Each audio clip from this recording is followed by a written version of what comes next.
नमस्कार, आप देख रहे हैं हिंदी खबर। मैं हूं आपके साथ ऋतु भंडारी। चहचहाते पंछियों की आवाज और सैलानियों की चहल पहल से गुलजार रहने वाला जम्मू कश्मीर का पहलगाम आज खामोश है, गमगीन है और वजह है जन्नत कश्मीर में कल जो कुछ भी हुआ उसने पूरे इलाके को दहशत में डुबो दिया। पहलगाम के बेसरन में हुए आतंकी हमले के बाद वादियों की रौनक पूरी तरह से गायब हो चुकी है और सड़कों पर सिर्फ और सिर्फ सन्नाटा पसरा हुआ है। इस आतंकी हमले के बाद जब सुरक्षा बलों ने ऑपरेशन शुरू किया तो बेसरन की वादियों में एक अलग ही मंजर देखने को मिला। हर तरफ अफरा तफरी का माहौल था। बच्चों की चप्पलें, अध खुले हुए टिफिन बॉक्स, बिखरे हुए पर्स और खून के धब्बे, ये सब देखना बेहद ही भयावह था। कुछ पर्यटकों के बैग अभी भी पेड़ों के नीचे पड़े हुए हैं। आतंकी हमले में 26 लोगों की मौत हो गई, 17 लोग घायल हैं और हालात अभी भी गंभीर बने हैं। कहा तो ये जाता है कि आतंकियों का कोई धर्म नहीं होता, लेकिन कल आतंकियों ने पर्यटकों से उनका नाम पूछा, उनका धर्म पूछा और उसके बाद हिंदू होने की सजा दे दी। हमले की जिम्मेदारी लश्कर-ए-तैयबा के विंग द रेजिस्टेंस फ्रंट यानी कि टीआरएफ ने ली है। इंटेलिजेंस सूत्रों के हवाले से जो खबर सामने आई उसमें यह बताया गया कि पहलगाम अटैक में 2 फॉरेन टेररिस्ट और 2 लोकल आतंकी भी शामिल थे। सेना की तरफ से सर्च ऑपरेशन जारी है, तो वहीं पीएम मोदी, गृह मंत्री अमित शाह लगातार पूरे मामले पर नजर बनाए हुए हैं। लेकिन सबके मन में सवाल अब बस यही उठ रहा है कि आखिर कब तक आतंकियों के निशाने पर मासूम लोग रहेंगे? कब पाकिस्तान को मुंहतोड़ जवाब दिया जाएगा? और सवाल तो ये भी कि क्या भारत आतंकियों को मुंहतोड़ जवाब देगा? क्या इस बार हिंदुस्तान घर में घुसकर मारेगा? ऐसे में कुछ सवाल हैं जो लगातार उठ रहे हैं और सवाल ये उठ जाता है कि पहलगाम हमले में फुल एक्शन कब होगा या फिर इस बार ऑल आउट ऑपरेशन होगा। सवाल ये भी कि लश्कर आतंकियों का हिसाब कब होगा? क्या सर्जिकल स्ट्राइक का वक्त अब आ चुका है? आतंकियों ने हिंदुओं को ही क्यों टारगेट किया? सवाल तो ये भी उठ जाता है कि पाकिस्तान के मंसूबे कब नेस्तनाबूद होंगे? 15 साल से सुलग रही घाटी आखिर कब शांत होगी? क्योंकि कुछ ऐसे वीडियोस हैं जो इस वक्त सोशल मीडिया पर बहुत तेजी के साथ इस आतंकी हमले से जुड़े हुए वायरल हो रहे हैं, जिसको देखते ही सुनते ही हर किसी की रूह कांप जाए। लोगों के रोने बिलखने की आवाज आ रही है। ऐसे में औरतों की तरफ से, महिलाओं की तरफ से कहा जा रहा है कि हमें बचा लो।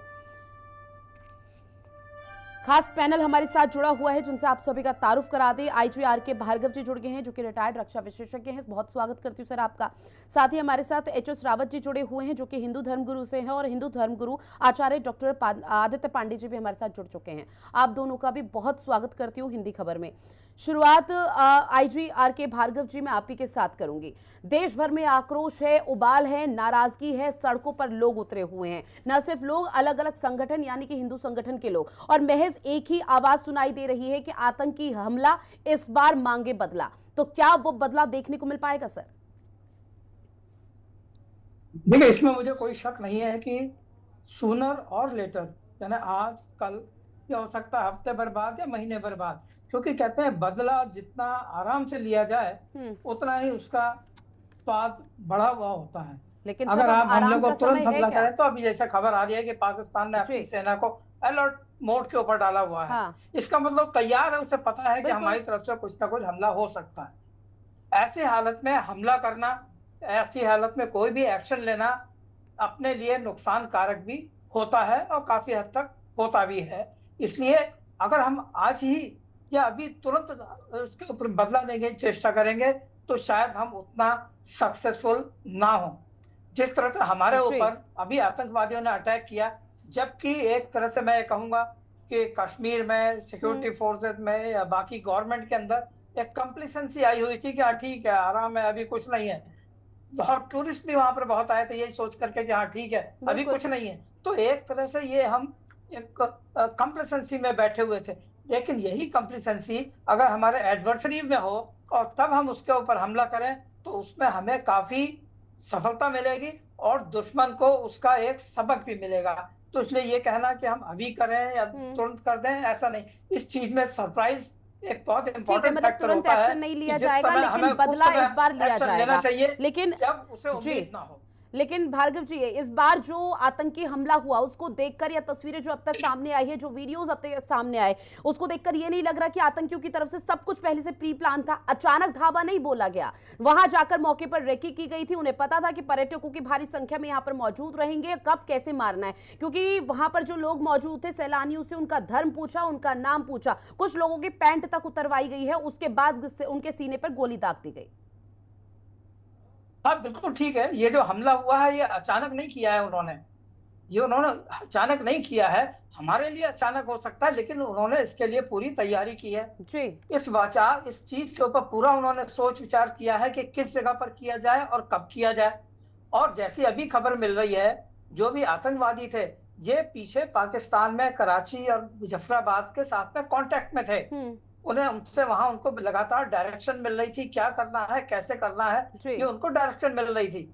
और ठीक है, इंफॉर्मेशन वो है, एक इंट की इंफॉर्मेशन है, टेक्निकल इंफॉर्मेशन है, लेकिन ये नहीं भी हो तब भी एक बीएसएफ का अफसर होने के नाते मैं ये कह सकता हूं कि ये हमला उन्होंने अचानक चलते चलते नहीं कर दिया है। जी। इसके लिए उन्होंने प्लानिंग की है। हम टीआरएफ का नाम ले रहे हैं। टीआरएफ का करीब 18 या 2018 या 19 से जम्मू के रीजन में, या कह लीजिए कि साउथ कश्मीर में एक्टिव रहा है, लेकिन उसने अभी तक इस तरह की कोई घटना, कोई मेजर घटना का इंतजाम नहीं दिया था। लेकिन वो एक्टिव था, उसके स्लीपर सेल जिंदा थे। जी। वो स्लीपर सेल को ही आज उन्होंने एक्टिवेट किया। पाकिस्तान से उनको फंड तो आते रहते थे, इसमें कोई शक नहीं है। अभी उन्होंने उसको एक्टिवेट किया और इस घटना को अंजाम दिया है, तैयारी के साथ दिया है। पूरे के जो आका बैठे हुए हैं उनके डायरेक्शन के ऊपर इस घटना को उन्होंने अंजाम दिया है।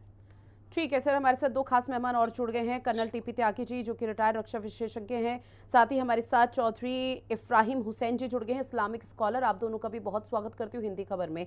कर्नल टीपी त्यागी जी, आपके पास आते हुए सर, जो कल हुआ वो नहीं होना चाहिए था। 2:45 पर ऐसी यहाँ पर कायरता भरी हरकत आतंकी करेंगे, पाकिस्तान करेगा, इसका किसी को अंदेशा भी नहीं था। लेकिन अब आगे आप क्या देख पा रहे हैं? देखिए, कल जो हुआ वो नहीं होना चाहिए था। अगर हम कल से पहले जो इंसिडेंट हुई उस समय वो कर लेते जो हम अब प्लान कर रहे हैं। अब हमारे आईजी साहब कह रहे थे कि हमको एकदम एक्शन नहीं लेना चाहिए। 26/11 का जब हमला हुआ था उस समय सैकड़ों इंडियन और फॉरेन के लोग मारे गए थे। उस समय इंडियन एयरफोर्स चिल्ला चिल्ला कर कह रही थी कि we can take the revenge. नहीं लिया गया बदला। उसके बाद में सरकारें चेंज होती रही, अब बहुत सारे हमले हो गए, श्रद्धालुओं के बस पर हमला हुआ, पता भी लग गया, सब चीजें क्लियर हो गई। लेकिन हम वेट करें और उसके बाद फिर एक सर्जिकल स्ट्राइक करें। अब मैं ये अपने जो आपके दर्शक हैं उनके ऊपर थोपता हूँ कि हमें सर्जिकल स्ट्राइक की जरूरत है या क्विक स्ट्राइक की जरूरत है। यानी कि जैसे ही कोई हमला होता है आतंकी, उसका तुरंत जवाब दिया जाना चाहिए, या 1 साल तक उन्हें इकट्ठा कर ले और इकट्ठा करने के बाद जवाब दें। अब आप इसको जब आप रियलाइज करेंगी, यू विल रियलाइज कि अगर इमीडिएट एक्शन हो, मान लीजिए आपके घर में आग लग जाती है, तो उसके बाद में आप तुरंत एक्शन लेंगे या संविधान की धाराओं का विश्लेषण करेंगे। तो तुरंत एक्शन का ये मतलब नहीं है कि अगर आज एक्शन हुआ तो मैं कल को ही लूं या आज ही शाम को लूं। मेरे कहने का मतलब है बगैर समय गंवाए एज अर्ली एज पॉसिबल उसका जवाब दिया जाना चाहिए। अगर हम ऐसा करें तो दूसरी घटना या तो नहीं होगी या बहुत दिनों बाद होगी। तो ये हमने पॉलिसी को नहीं इख्तियार किया, एक बात। दूसरी बात, कमाल की बात है, इतने बड़े हिंदुस्तान में 4-5 आतंकी आए, हमला करके चले जाए, भाई ये तो बगैर स्लीपर सेल के हो ही नहीं सकता, बगैर ओवरग्राउंड वर्कर के हो ही नहीं सकता। स्लीपर सेल और ओवरग्राउंड वर्कर बगैर संरक्षण के जी ही नहीं सकते। संरक्षण करने वाले कौन है? अब 4 सवाल आगे आगे लाइन के। पहला सवाल, पाकिस्तान ने चूड़ियां नहीं पहन रखी, हिंदुस्तान की फौज आतंकियों के साथ में गठजोड़ कर रही है। चीन की हुकूमत अगर हिंदुस्तान में आ जाए तो हमारे लिए अच्छा है। हिंदुस्तान की आर्मी तवांग में पिटकर चली आई। भाई ये बयान किसने दिए? हमारे हिंदुस्तान के लोगों ने दिए। और जब हिंदुस्तान के लोगों ने दिए तो फिर हम कैसे कह दें कि आज के सिपाही से वो कुछ उम्मीद कर सकते हैं? क्योंकि आज का सिपाही 1947 का कम पढ़ा लिखा सिपाही नहीं है। उसके हाथ में मोबाइल या टेलीविजन देखता है, विश्लेषण करने की क्षमता उसमें आ गई है, वो अपने नेताओं के आचरण और भाषण को जानता रहता है। उनके दिमाग में उठे कि क्या मैं ऐसे लोगों के लिए अपनी जान दूं जो देश के खिलाफ काम करे, जो देश की फौज के खिलाफ काम करे, तो फिर क्या होगा। लिहाजा आवश्यकता ये है कि जम्मू एंड कश्मीर के गवर्नर को तुरंत बदला जाए, वहां जी। पे एक फौजी गवर्नर नियुक्त किया जाए, वहां पे 1/3 फौज, वो उत्तर प्रदेश या बिहार नहीं है, कश्मीर के अंदर 1/3 फौज तैनात है। और वहां के जो ठीक है। सिविलियंस हैं उनको 24 घंटे भी ऑपरेशनल एरिया के उस बंकर में रहने का तजुर्बा नहीं है जहां आर्टिलरी शेलिंग हो रही हो। लिहाजा वहां पे एक फौजी कमांडर रखा जाए। तो अगर हम इस किस्म के एक्शन लेते तो ये सिचुएशन आज तक डेवलप नहीं होती। और अब जब हो गई है तो अब इसमें एक्शन लिया जाए, ठीक है टाइम सर। ऑफ बाकायदा रिकॉग्नाइज करके लिया जाए। हमारे पास स्टैंड ऑफ कैपेबिलिटी है, समझ ले बाकी लोग, स्टैंड ऑफ कैपेबिलिटी का ठीक मतलब है सर, हमारे बिल्कुल आपकी पास बात से पूरी तरह से सहमत, और आपका इशारा भी बहुत बखूबी यहाँ पर समझे कि वो कई पॉलिटिकल पार्टी हैं जो इस तरह के रिएक्शन दे रही है, लेकिन अभी प्राथमिकता यहाँ पर सिर्फ लोगों की जान माल को लेकर, उनकी सुरक्षा को लेकर है, किस तरह से यहाँ पर सेफ जोन में उन लोगों को लाया जाए, क्योंकि डर और भय की स्थिति मौके पर है। एच.एस. रावत जी, आपके पास आते हुए, कल आतंकी हमला हुआ, आतंकी हमले के बाद से हर कोई निंदा कर रहा है, देश में आक्रोश इस वक्त देखने को मिल रहा है, एक अलग तरह की नाराजगी, लोग सड़कों पर उतरे हैं, प्रदर्शन कर रहे हैं, लेकिन अंत में सवाल यही हो जाता है कि आखिर हिंदू ही क्यों और कब तक। देखिए ऋतु जी, महाभारत के समय की बात है। एक बार कुंती जी से विदुर जी ने कहा कि 13 साल निकल चुके हैं, अब मैं उनसे पांडवों से मिलने जा रहा हूं, कोई मैसेज देना चाहती हो? तो कुंती ने कहा था, विदुर जी मेरे 5 बेटों से बोल देना कि क्षत्रियां जिस समय के लिए अपने छत्रों को जन्म देती हैं वो समय आ गया है, अब युद्ध का समय आ गया है। इतने साल हो गए तड़पते तड़पते, मरते मरते, अब जो हमारी सेना है ना, उनको अब आगे आना ही चाहिए और अटैक करना चाहिए। जब तक 4 जूते नहीं पड़ेंगे, जब तक दूसरा कोई बात नहीं बोलता है। ये मैं ऐसे शब्द इस्तेमाल इसलिए कर रहा हूँ टीवी पर कि मैं भी गुस्से में भरा हुआ हूँ पूरी तरीके से। अगर हम वहां होते तो शायद हम भी पाकिस्तान की तरफ कूच कर जाते, क्योंकि ये इजराइल से सीखना चाहिए। हमें ये नहीं देखना चाहिए कि उसकी सेना इधर है कि नहीं है, हमारी सेना इधर है कि नहीं है, हमारे पास क्या है, हमें अब हमला करना पड़ेगा। कभी कभी आपने देखा है कि छोटा सा कुत्ता भी शेर को भगा देता है। इजराइल ने कैसी हालत कर रखी है सब लोगों की, और वहां पर छोटा सा 90-95 लाख आदमी है उनके पास में, और उसके बावजूद भी उनका भय इतना है, इतना खौफ इतना है कि बड़े बड़े देश उससे लड़ने में डर रहे हैं। इसलिए पाकिस्तान को सबक सिखाना, पाकिस्तान को टुकड़े टुकड़े करना, तोड़ना, अब वो समय आ चुका है। मोदी जी को एक्शन लेना चाहिए। हमारे ही टैक्स को लेकर के, उससे अगर ये जम्मू कश्मीर वाले लोग हमें सपोर्ट नहीं करते हैं तो वहां पर सेना को ज्यादा उतारना चाहिए, बीएसएफ को और सख्त करना चाहिए, और तुरंत हमले की कार्रवाई पर अंजाम देना चाहिए। चाहे समय हफ्ता लग जाए, 15 दिन लग जाए, लेकिन बदला जरूर चाहिए। इस प्रकार की नृशंस हत्याएं नहीं होनी चाहिए। बिल्कुल, बदले की मांग बहुत जोर से उठ रही है और जम्मू कश्मीर के लोग इस बार पूरी तरह से समर्थन में हैं, और उसको लेकर बंद का भी ऐलान कर दिया गया कि आक्रोश पाकिस्तान के अगेंस्ट देखने को मिल रहा है। डॉक्टर आदित्य पांडे जी, चूंकि देखिए आतंकी हमला हो गया, अभी पूरी तरह से मुस्तैदी वहां पर की जा रही है कि लोगों को बाहर निकाला जाए, और तमाम तरह की तस्वीरें सामने आ रही है, पर फिर भी जो स्थिति सामने आई सर, उसके बाद क्या समझा जाए कि अब लोगों में डर रहेगा? एक तरफ हिंदू मुसलमान देश भर में चल ही रहा था, लेकिन जो कल हुआ उसके बाद से तो और ज्यादा यहाँ पर देखने को मिलेगा हिंदू मुसलमान, और लोग अब हिंदू राष्ट्र की मांग एक बार फिर से करने लगे। देखिए, पहली बात तो शठे शाठ्यम समाचरित, यहाँ पर दुष्ट के साथ दुष्टता का व्यवहार करना ही पड़ेगा। दूसरी बात, हम सनातन धर्म में हमेशा सर्वे भवन्तु सुखिनः सिखाते हैं। हमने कभी भी अपनी सेना की ओर से, अपने समाज के बीच में कभी भी ये नहीं कहा कि हिंदुओं के लिए ये अलग नियम है, मुस्लिमों के लिए अलग नियम है। हम तो सारे त्योहार मिलकर मनाते हैं। हमारे देश में भारतीय प्राथमिक है। तो ये कहना कि हिंदू राष्ट्र की मांग, हाँ, हिंदू राष्ट्र की मांग हमेशा थी और रहेगी, क्योंकि हम चाहते हैं कि सनातन धर्म, जो कि सत्य सनातन धर्म है, उसकी जय सदा थी, सदा हो। परंतु जहां तक ये जो घटना हुई है, जिसमें पूछ कर कि आपको जो है हिंदू है कि मुस्लिम है, कलमा पढ़ सकते हो कि नहीं, इस तरह के जो शब्द हैं, ये साफ साफ बताते हैं कि उनकी दूषित मानसिकता है। इसलिए जो तुलसीदास में मानस में कहा गया है, तुलसी बाबा बोलते हैं, तुलसीदास जी कहते हैं कि शठे शाठ्यम समाचरेत, तो यहाँ पर दुष्ट के साथ उतनी ही दुष्टता का व्यवहार करना धर्म के अनुसार उचित होगा। ठीक है, एक बार फिर से आईजी आर.के. भार्गव जी आपके पास आते हुए। सर देखिए, सर्जिकल स्ट्राइक हुई थी, जैश ए मोहम्मद के बेस कैंप पर हमला कर दिया था, और जब वो बेस कैंप पर वायुसेना की तरफ से हमला किया गया था उससे पूरी दुनिया दंग रह गई थी। उसके बाद ये कहा जा रहा था कि भारत ने ऐसा हमला कर दिया जो उसके बाद हर कोई यहाँ पर चौकन्ना हो गया था। और ऐसे में एक रिकॉर्ड भी रहा है भारतीय सेना का कि भारतीय सेना कोई ऑपरेशन अगर कर रही है तो उस ऑपरेशन को वो रिपीट नहीं करती, क्योंकि जो उस ऑपरेशन का पैटर्न रहता है वो बाकी जो दुश्मन देश है उनको पता चल जाएगा। तो क्या ये मानकर चला जाए इस बार ऑल आउट का ऑपरेशन होगा, और ऐसा ऑपरेशन होगा कि पाकिस्तान रोएगा कि उसने किससे बदला ले लिया और क्या कुछ कर दिया? देखिए, ये जो मैंने अभी पहले थोड़ी देर पहले कहा था कि जो बदला लेने का काम है वो हड़बड़ी में या अचानक नहीं लेना चाहिए।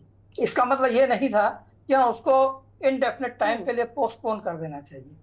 मेरा कहने का सीधा मतलब ये था कि उस चीज को पूरी जो भी प्लानिंग के साथ में उसको किया जाए। जो पीछे भी हमने दोनों जो स्ट्राइक किए, दोनों प्लानिंग के साथ किए, और उस समय पाकिस्तान को किसी भी तरह से ये उम्मीद नहीं थी कि हिंदुस्तान लौट करके इस तरह से उनके ऊपर स्ट्राइक करेगा। आज की तारीख में वो हालात बदली हैं। आज की तारीख में पाकिस्तान को ये पता है कि हिंदुस्तान लौट करके बदला लेगा, और इसलिए वो उस चीज को जवाब देने के लिए अभी आज की तारीख में वो तैयार होगा। इसलिए आज अगर हम अचानक उसके ऊपर जाते हैं तो हमें उतनी सक्सेस नहीं मिलेगी जितनी कि जब हम थोड़ा सा कहते हैं ना कि उसको थोड़ा कहना चाहिए कि उसकी जो अलर्टनेस है उसमें जब डाउन आता है थोड़ा सा, उस समय हम करेंगे तो हमें शायद उसमें ज्यादा सक्सेस मिलेगी। देखिए, हमला कर देने का मतलब ये नहीं है कि दुश्मन को हमने कितना नुकसान पहुंचाया, हमें उससे ज्यादा जरूरी होता है कि हमें कम से कम नुकसान पहुंचे। अगर हमें भी उतना ही नुकसान पहुंच गया जितना हमने दुश्मन को पहुंचाया है तो वो कोई गेन नहीं है। गेन वहां है जहां हमें कम नुकसान हुआ, दुश्मन को पूरा नुकसान पहुंचा। पिछले दोनों ही जो स्ट्राइक हुए थे उसमें देखिए दुश्मन को पूरा नुकसान हुआ, हमें उसका कोई नुकसान नहीं हुआ था, इसीलिए उसको हम सक्सेसफुल कहते हैं। तो इसलिए जो भी हमने हमला करना है या जो भी हमने उसका बदला लेना है वो उसी चीजों को, उन सारी चीजों को ध्यान में रख करके पूरी तैयारी के साथ, पूरी प्लानिंग के साथ में किया जाए। दूसरी चीज एक और बात बताऊं जो अभी बीच में आ रही थी कि हिंदुओं के नाम पूछ करके मारा गया, हिंदुओं को पूछ करके मारा गया, क्यों हिंदू ही खाली क्यों?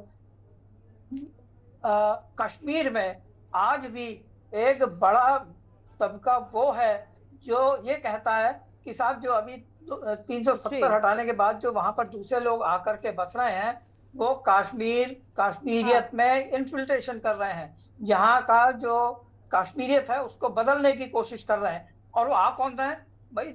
नेचुरली वो बाहर से हिंदू आ रहे हैं, पंजाबी आ रहे हैं या सिख आ रहे हैं। तो इनका मतलब ये था कि हमने पहले हिंदू यहाँ से भगा दिए और वहां की क्लीनिंग कर दी हिंदुओं से।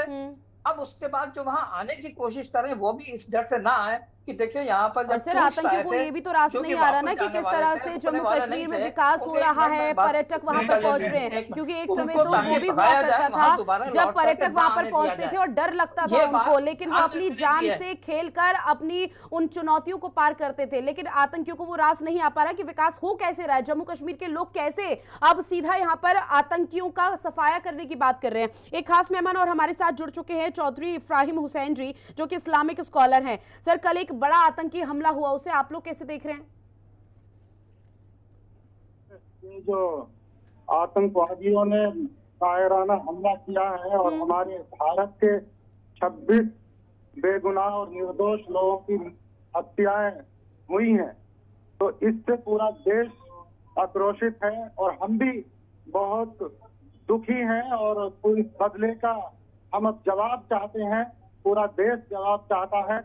और माननीय प्रधानमंत्री नरेंद्र मोदी जी के नेतृत्व में, माननीय अमित शाह जी के नेतृत्व में अब हमें पूरी उम्मीद है कि ये जो आतंकवादियों ने निर्मम हत्याएं की हैं, इन आतंकवादियों का सोपड़ा साफ हमारे भारत से आतंकवाद और दहशतगर्दी का खात्मा होने का वक्त आ गया है। और बहुत जल्द से जल्द हमें पूरी उम्मीद है कि माननीय प्रधानमंत्री जी के नेतृत्व में जिस तरह से पूरी दुनिया से समर्थन मिलना शुरू हो गया है, अमेरिका से, रूस से, तो ये हम मान रहे हैं कि इसका अब ये आतंकवादियों का एंड है, ये एंड है। ठीक है सर, एक सवाल और आपसे कि आपको क्या लग रहा है कि इस आतंकी हमले में सिर्फ हिंदुओं को निशाना क्यों बनाया गया? देखिए, धर्म का नाम लेकर जिस तरह से ये निशाना बनाया गया है, तो ये धर्म आतंकवादियों का धर्म होता है कि आतंक फैलाना और मानवता की हत्या करना। तो ऐसे आतंकवादियों का ही खात्मा होने के लिए पूरा देश आक्रोशित है और बदला चाहता है। तो हम तो मानते हैं कि लेकिन सर लोग अब सवाल पूछ रहे हैं, लोग अब सवाल ये पूछ रहे हैं कि वक्फ कानून को लेकर तो मुस्लिम संगठन कई लोग सड़कों पर उतर आए, खूब तेजी के साथ प्रदर्शन किया था, उसमें कुछ हिंदू लोग भी थे जो इस कानून का विरोध कर रहे थे और सड़कों पर उतरे थे, आप लोगों का और मुस्लिम संगठनों का समर्थन किया था। लेकिन कल इतनी बड़ी आतंकी हमला हो गया तो अब ही मुस्लिम संगठन कहां है? क्या वो अब सड़कों पर उतरेगा? वो भी इस तरह से अपनी नाराजगी आक्रोश जाहिर करेगा? बिल्कुल आना चाहिए। और अगर कोई नहीं आता है या खुलकर इस पे सपोर्ट नहीं करता है इस बात को कि जो हमला हुआ है इसका बदला लेना चाहिए, और जल्द से जल्द इस बदला लेने के लिए पूरे देश को और माननीय प्रधानमंत्री जी के नेतृत्व में ताकत बनना चाहिए। तो हम ये मानते हैं कहीं ना कहीं उन लोगों की जहनियत आतंकवादियों से जुड़ी हुई है और मेल खाती है, क्योंकि आतंकवादी का तो माइंड क्रिमिनल माइंड होता है, उसे मानवता की हत्या करने में मजा आता है। तो उसे तो सिर्फ आतंकवादी को अपना मकसद पूरा करना होता है, जो उसका मकसद होता है। आतंकवादी की दुश्मनी एक इंसानियत से होती है, न्याय से होती है और सच्चाई से होती है और तरक्की से होती है। तो यहाँ भी ऐसा ही हुआ है कि जिस तरह से हमारा भारत तरक्की कर रहा है, तो ये तरक्की कहीं ना कहीं आतंकवादियों। ठीक है एच.एस. रावत जी, जवाब दीजिए। आतंकियों का धर्म नहीं होता, लेकिन धर्म वहां पर आ जाता है जब मासूम लोगों की जान लेनी पड़ जाती है आतंकियों को।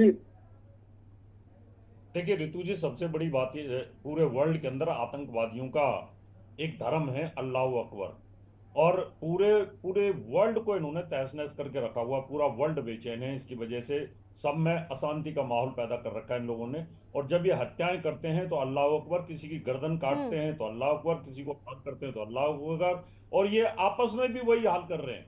ऐसा नहीं है कि सीरिया के अंदर देखो कितने शिया मुसलमानों को, 1000 शिया मुसलमानों को मार दिया इन लोगों ने। तो इनमें कहीं ना कहीं जो इनके दिमाग में एक क्रिमिनल माइंड सेट किया हुआ है, इनको जो बचपन में सिखाया जाता है, तो वो बड़ा खतरनाक है। यहाँ पर हिंदुस्तान को बहुत अलर्ट रहने की जरूरत है, क्योंकि पाकिस्तान और बांग्लादेश दोनों आपस में इनकी इंटेलिजेंस ही मिली हुई है। और इस समय जब हमला करना है तो उस सोच करके साथ में हमला करना पड़ेगा कि कहीं ऐसा ना हो कि हम इधर से हमला करें और उधर से भी वो तैयारी करें। तो दोनों मोर्चों पे हमें तैयार रहना है और इनका नेस्तनाबूद कर देना, और करना भी चाहिए। पूरा देश सेना के साथ है, पुलिस के साथ है, और हम बिल्कुल तैयार हैं। किसी भी प्रकार की सहायता अगर नागरिकों को चाहिएगी तो पूरी सपोर्ट करेंगे। लेकिन ये वक्त आ चुका है, हर चीज का एक वक्त होता है, अन्याय सहने का भी एक है, और उसके बाद ज्यादा अन्याय सहते हो तो वो भी एक पाप के घड़ा भरना शुरू होता है। इसलिए मुझे लगता है कि हम अगर बदला नहीं लेते तो पाप के भागीदार बनेंगे। ठीक है सर, एक आखिरी रिएक्शन टीपी त्यागी जी मैं आपसे लूंगी, कम शब्दों में प्लीज सर अपनी बात रखिएगा क्योंकि समय की कमी है। सवाल सर ये कि क्या ये मानकर चला जाए कि पीओके वाला समय आ चुका है, क्योंकि हमारी ही जमीन पर रहकर, हमारी ही जमीन पर कब्जा करके हमारे ही लोगों को मार रहे हैं।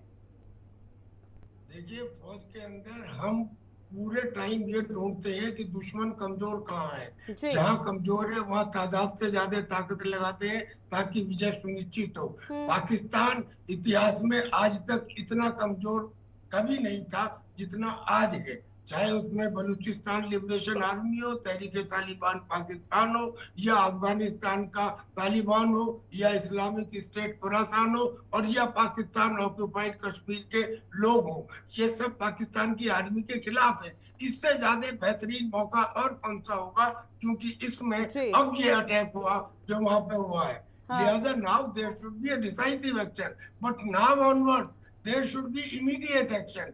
आई say quick strike every time. और इसमें अचानक नहीं होता जी कि हम अचानक हमला ना करें। अरे अचानक हमला ही तो स्पेशलिटी है, उसे सरप्राइज कहते हैं फौज में। लिहाजा जैसे ही कोई एक्शन हो तुरंत उसका रिएक्शन हो। बिल्कुल, ताकि उसी आगे रिएक्शन के का भी action इंतजार किया खत्म जा रहा है कि भारत सरकार और भारतीय सेना की तरफ से क्या फैसला लिया जाता है, क्योंकि पाकिस्तान शायद इसी वजह से कमजोर है आज, क्योंकि उसका सारा ध्यान विकास और आम जनमानस की सेवा पर नहीं है, उसका ध्यान आतंकवाद को है कि आतंकवाद को कैसे हम और बड़ा यहाँ पे पनाह दें, किस तरह से उनको यहाँ पर फल फूलने दें। बहरहाल समय की कमी, आप सभी मेहमान हमारे साथ जुड़े, इस महत्वपूर्ण विषय पर चर्चा की, उसके लिए आप सभी का बहुत शुक्रिया।